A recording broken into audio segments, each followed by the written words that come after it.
Wait a minute. Wait a minute. Wait a minute. What was that?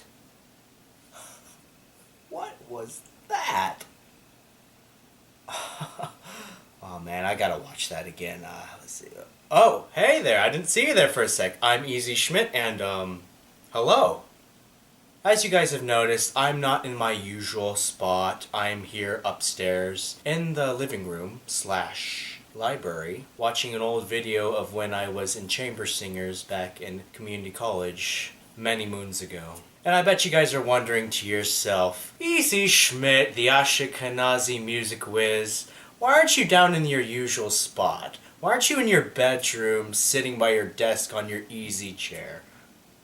Easy chair.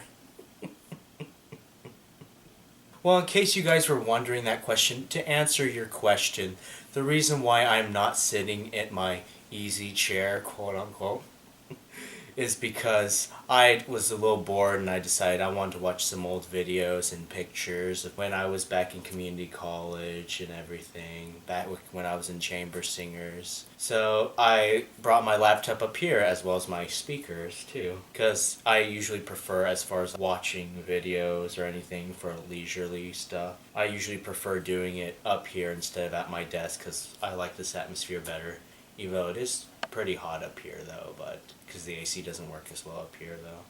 But you know, that's okay. That's perfectly okay.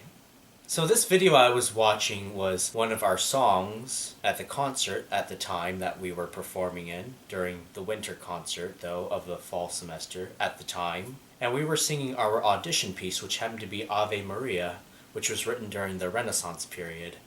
And while I was in the middle of watching this, around the 1 minute and 30-second mark, somewhere around there, I noticed there was something particularly wrong though. Something didn't sound right. Like I heard a mistake.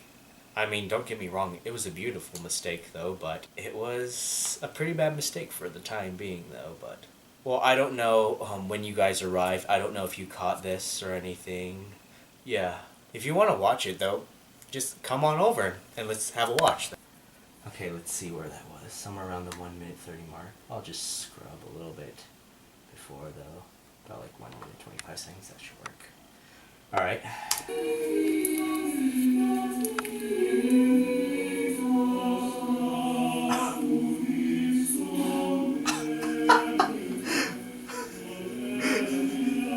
Did you hear that?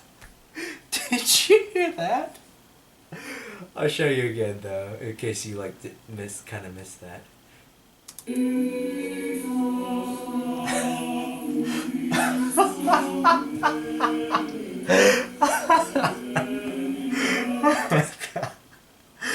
Unless my ears deceive me.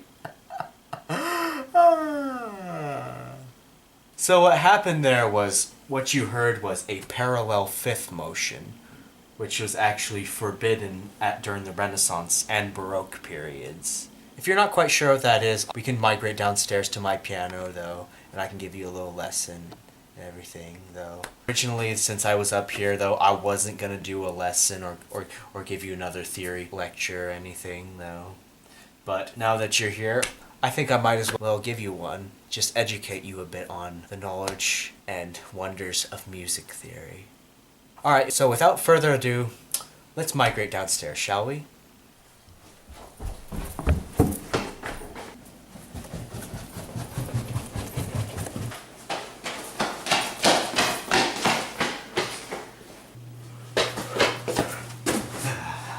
Alright, now let's get started. Now that I'm just going to get my piano warmed up, and I'm going to show you what parallel fifths are. Alright, so now my piano's warmed up. Basically what you heard back there, what the basses and tenors were doing though, was something like... Let me change to a choir setting. Let's see which one. Oh yeah, let's see. Perfect. So basically what the basses were doing was this.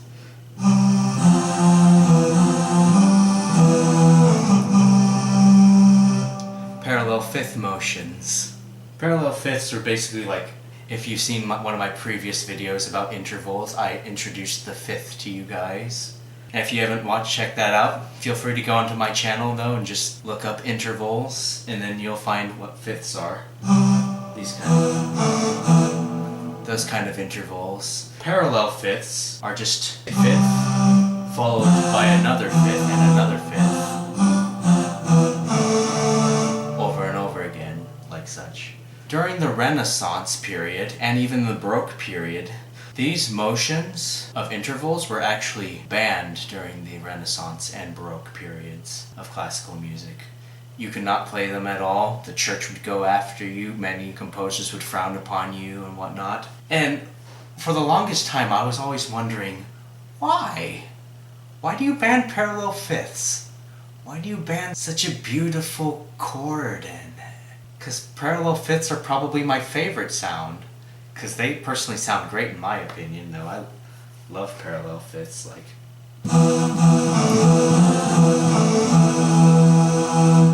That sounds pretty great to me. Sounds really epic. Almost ancient or tribal sounding in some ways. Even though I did some research though, because I was curious as of why parallel fifths were frowned upon, and the internet didn't really give any reasonable or logical explanations that I thought were probably true. The best explanation that I found was whenever someone would play a parallel fifth, Bach, Johann Sebastian Bach, would kick a cat. Poor kitty. Even though I wasn't really buying into that because Bach wasn't even around during the Renaissance period, and I just thought that kind of explanation was really silly. So I asked my theory teacher at the time, why didn't they allow parallel fifths? And he gave a more reasonable answer as to why. It was because during that time, during the Renaissance and Baroque period, especially during the Renaissance period, a lot of the music was very polyphonic, as well as the Baroque period, even though Baroque had more accompaniment, like secondary melodies. They basically wanted independent voices. The reason why they didn't allow parallel fifths was because parallel fifths were basically perfect fifths followed by other perfect fifths. They're essentially the same interval, but in different places. So it didn't really have room, or was not like an atmosphere or whatnot, for independent voices moving independently from each other. As opposed to parallel thirds, like...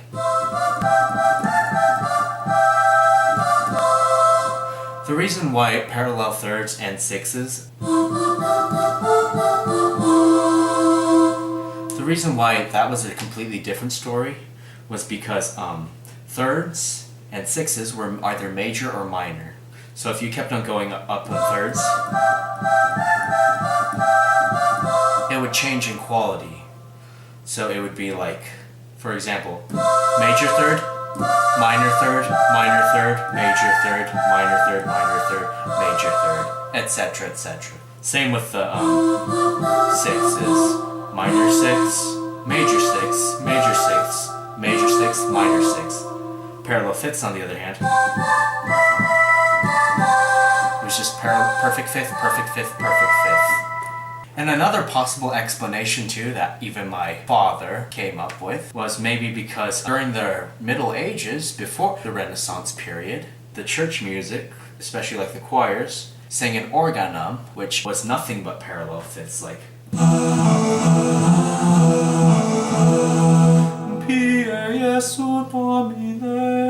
so, and they were actually not allowed to sing anything but parallel fifths.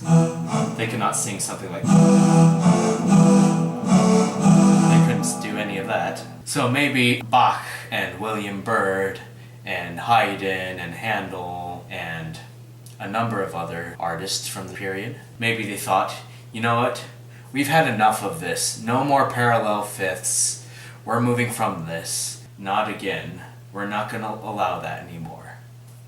So in some ways, I guess they thought they were being liberal or something, trying to move away from what they thought was conservative, kind of being a counter movement, essentially. In the same way, it kind of reminds me of how a lot of jazz musicians will actually not allow triads, such as, to be played, because during the classical periods, especially the Renaissance period and the Baroque period, harmonies that they would play, the chords, they would play nothing but root, third, and fifth.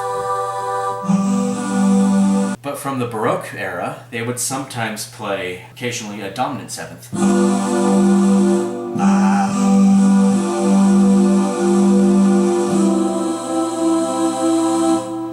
Kind of has a Beatles vibe to it in some ways. During the Baroque period, they would actually start to introduce the dominant seventh, though, but still that was not very progressive for the time. So a lot of the jazz artists thought, you know what, we've had enough of this. No more. We're only playing cluster chords such as, let me get out of the voice setting, let me get into like a piano setting, not a harpsichord. They would play things like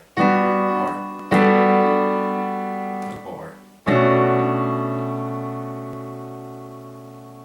They decided, no more of this, no more of that. So that's pretty much just a summary of why parallel fifths were banned and what they are and why we're not allowed to play them if we're doing like chorale music or anything. In fact, I actually don't even know if the classical periods or the romantic periods actually had parallel fifths. Maybe it's because they were like paving the road to jazz music, because they would play a lot of dissonance like or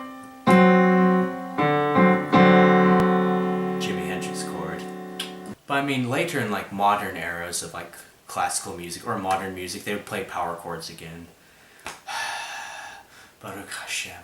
Well, anyways, that's all the time we have for this week's video. I hope you enjoyed this video and I hope you learned something. And I know you probably have better things to do than to just waste time watching my boring lectures. But if you actually did take the time to actually watch these videos, I really appreciate that. I really do.